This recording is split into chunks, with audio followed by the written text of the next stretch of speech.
কাছে আপনাদেরকে এখনই নিতে হবে।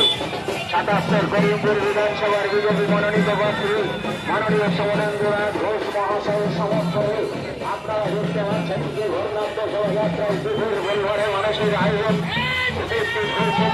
এখান থেকে আপনারা বুঝতে পারছেন পরিবর্তনের সরকার, বর্তমান তৃণমূল সরকার, কৈলাসহী তৃণমূল সরকার, সৌদাচরণ তৃণমূল সরকার, নারী লোকসংখ্যার তৃণমূল সরকারকে উৎখাত করে তুলে দেওয়ার জন্য আগামী 29 এপ্রিল চলুন বিভিন্ন প্রচার সমরেন্দ্রনাথ ঘোষ মহাশয়কে আমাদের গুরুত্ব দিতে হবে। বিধানসভাতে আগামী 29 এপ্রিল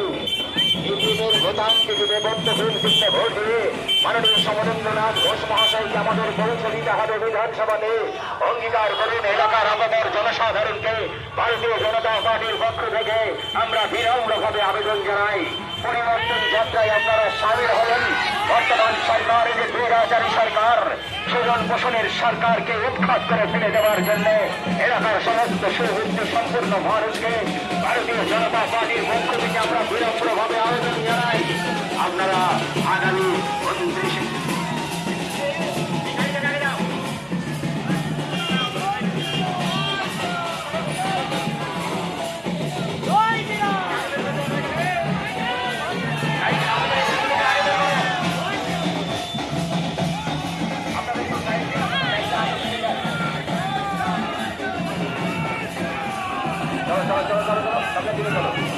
৭৭ করিমপুর বিধানসভা বিজেপি মনোনীত সমরেন্দ্রনাথ ঘোষ মহাশয়কে বর্ণাঢ্য শোভাযাত্রার আয়োজন করা হয়েছে। নাস্তার মোড় থেকে